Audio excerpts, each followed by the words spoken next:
There are two major reasons why businesses die every year. And I'm hoping that many people can learn from this so that we can reduce the casualty rates this year. This year, particularly, is expected to be harsh. It's supposed to be a harsh business environment.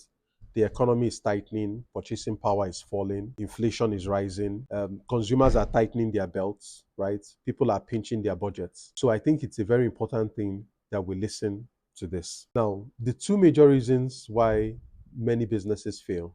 The first is running out of money. Now, running out of money can be a very scary way for your business to shut down, because many businesses think that because they are seeing cash, that their businesses are profitable. Meanwhile, they don't know that their businesses are bleeding. And then all of a sudden they find out that they cannot afford to, they don't have the money to restock their shop, or they don't have money to renew their rent, or they don't have money to pay salaries. That's how many businesses find out that they are no longer in business, right? The second reason why many businesses fail is the inability to compete. In this environment right now, we are starting to see strange things. Suppliers are entering the market to compete against their customers. We're now seeing manufacturers sending in their representatives directly into the market. We're now seeing representatives of companies in China, all those countries where people bring in their products. They are now on the ground selling just as you are. And it's almost impossible for you to beat your supplier because they have cost advantages, they have economies of scale advantages, they can offer credits. There are a lot of things that they can do that you cannot do. So how can businesses like yours survive this year? This brings me to the point of most New Year resolutions. If you have a business and you've set a goal this year, it's very likely there's something in your resolution that says you want more new customers, new customers, new customers. Everybody loves new customers. There's a freshness of attracting new customers and always getting new customers. But unfortunately, you're not the only person who is thinking like this. Your competitors are also looking for new customers. My question is, where will all these new customers come from? In an economy where the purchasing power is dropping so fast that the middle class is shrinking and not a lot of people can afford the kinds of things that we're selling, where are those new customers going to come from? Some of those new customers will come from your competitors. And if they will come from your competitors, what it means is that you will likely lose customers too, because people will come for your customers. So if people are going to come for your customers, does it make sense that you're spending more time looking outside your business, looking for new customers, or should you be protecting what you already have? Before I talk about what you already have, I want to talk about three important aspects of new customers. The first thing you can be sure of this year is that getting new customers will be more expensive. The inflation rate, even if you're advertising on platforms like TikTok, Facebook, Instagram, and the rest of them, many of these platforms, they cost their advertising in dollars. And because of the exchange rates, Nigerians and people in other African countries will likely be paying more. So the acquisition cost of customers this year has risen. And that is a cost to your business. It is a cost that will take out of what should be your profits. So getting new customers will be more expensive this year. The second thing you should not take for granted is that new customers are not assured in terms of whether they will stay with you. A lot of people are pinching their budget. So you are going to notice a lot of people who are shopping for bargains. The moment you announce a discount or something, or they will even approach you and tell you, I want to buy from you, but I want you to give me a special discount, reduce the price and stuff like that. And because you want new customers, you drop your price, eat into your profit margin just to get that new customer.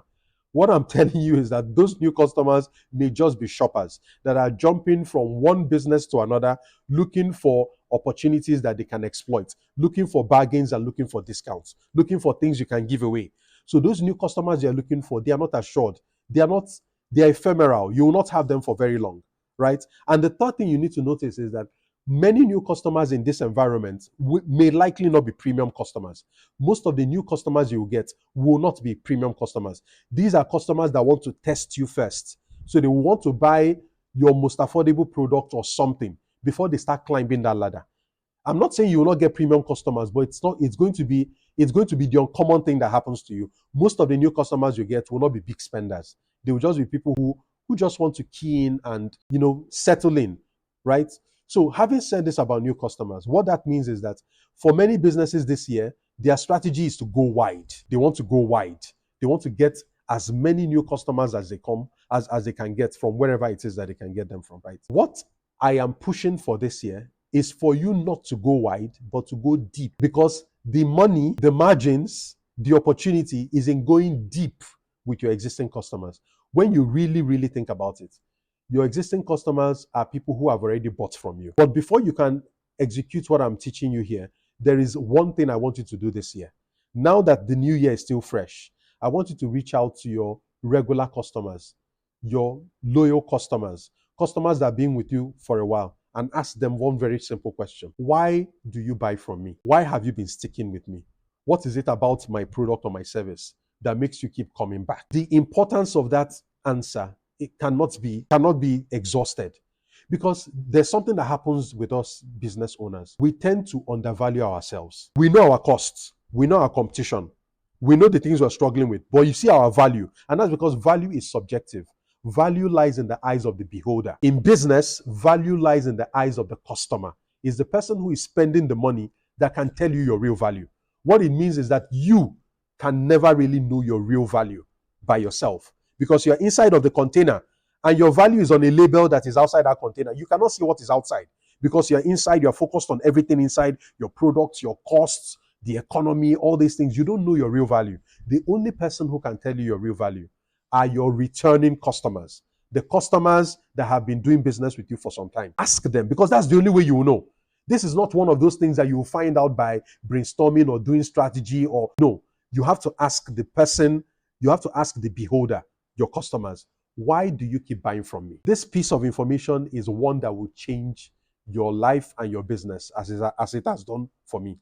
Because in my own case, I thought my clients were paying for the technicality of my service. I thought they were paying for, all the financial models, the strategy, the visioning, all those things, the sales and marketing strategy, building up the operational model, I thought they were paying for the technicality of what I was giving them, right? But then when you hear things like, John Paul, the reason I keep, even though I've gone around to shop around, but it's not the same. John Paul, you get it. You can see the big picture. It's like you're living inside of my head. Once I tell you what I'm looking for, you know exactly what it is, and then I can run. I never saw even if I had that ability, I was not fully aware that that was something I could sell for money. So while I am focused on all these technical things I'm doing for you, the real value you see in me is something that is not even in the work. Another one told me, well, John Paul, is very simple. You know my history. You know how we started now, right? So if I go and get another person, it's not going to be the same. So once I tell you, you know the history, you know how. So what it means is that I'm on a journey with you. I thought you were a client, but really you see us as being on a journey. I started with you when you were small, and now we're growing. So what it means is that deep into the future, you still see me as a relevant party in what is happening. I don't think I would have assumed that. I just saw you as a client, and this is what you're telling me. There's a lot of rich information that can come from that question. Why do you buy from me? Why do you stick with me? And another reason why that is powerful is that this is the only way you can really unlock what is called value-based pricing. Most businesses this year will compete on two dimensions. Costs. I bought this thing for 500. I'm adding a profit of 100 naira. I'll sell it for 600. People know their costs and they just add a profit margin, right? They put a profit margin of 10%, 20%. That's one way. The second way people are going to compete this year is, my major competitor is selling for 700 and I'm selling for 750. Let me drop my price to 700 so that I can stay competitive. These are the two ways people are going to compete this year. Competing based on costs, what it costs them, and then they put their margin, and competing based on competition. To assure your survivability and to differentiate yourself from the competition, and to more or less give yourself the peace of mind that your customers are not going anywhere. No matter how hard your competitors try, there's a secret sauce you have that your customers are enjoying, that your competitors can never figure out. That is what you will get by asking your customers where your value lies. And the moment you know what your value is, you double down on it. How do you double down on it? I have found, for example, that your existing customers are more likely to pay premium than new customers.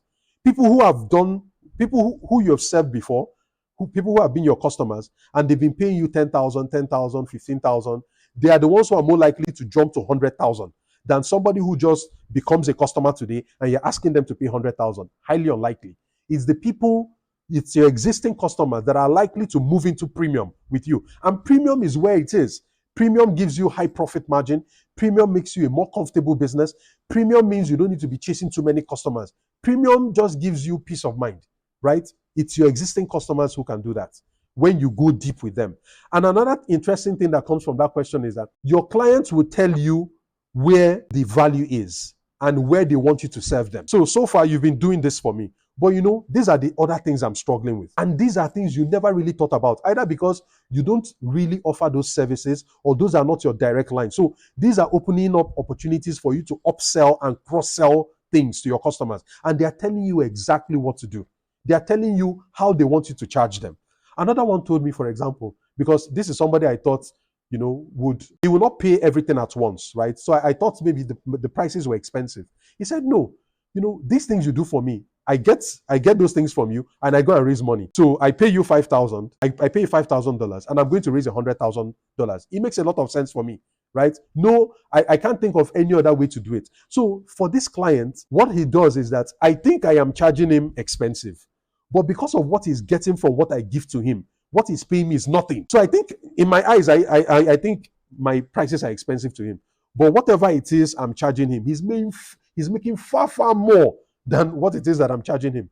And this would have not come up except I had found out what exactly is the value. So my message to you is this. As a business owner, I know you're very experienced. You may have been running your business for 20 years, 15 years, 5 years, 2 years. I know you are the alpha and omega in your business. I know there are many things you know about your business that your customers don't know. But your customers beat you hands down in one area.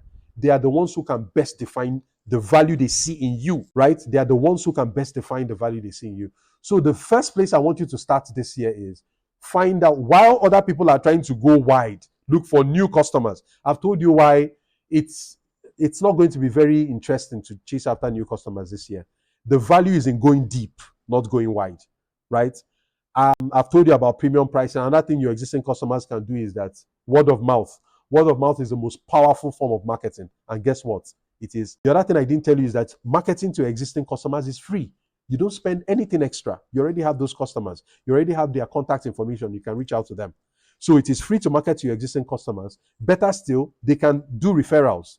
They can talk to other people on your behalf and get you new businesses. So this is one of more than 15 important tips I'm sharing this year for surviving and thriving in business, right? I have a free Telegram group which I share all these tips. This is just one out of several that I've been sharing in the group, right? I don't even look this way in my Telegram. I'm much more raw, much more direct. And the Telegram group is free.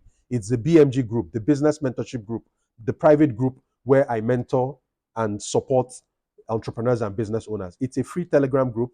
You should see the link on your screen right now. Follow the link, join the Telegram group. This is just one piece of information that I'm sharing out of 15. And most of them, I'll be sharing the Telegram. I've already shared some of them already there. So don't follow the crowd. Don't mimic your competition, because that's what they want you to do. Everybody is copying everybody. You need to be the contrarian. While other people are going wide, I'm not saying you shouldn't get new customers. Prioritize your existing customers, because that is where the gold is. And until my very next video, before then, I'm also going to share more tips in the free Telegram group. So just use the next couple of seconds. It won't take you anything. Join the free Telegram group and find out how you can distinguish yourself from the competition and still have a very profitable business this year. Until my next special video, it's been John Paul Iwuoha. Thank you.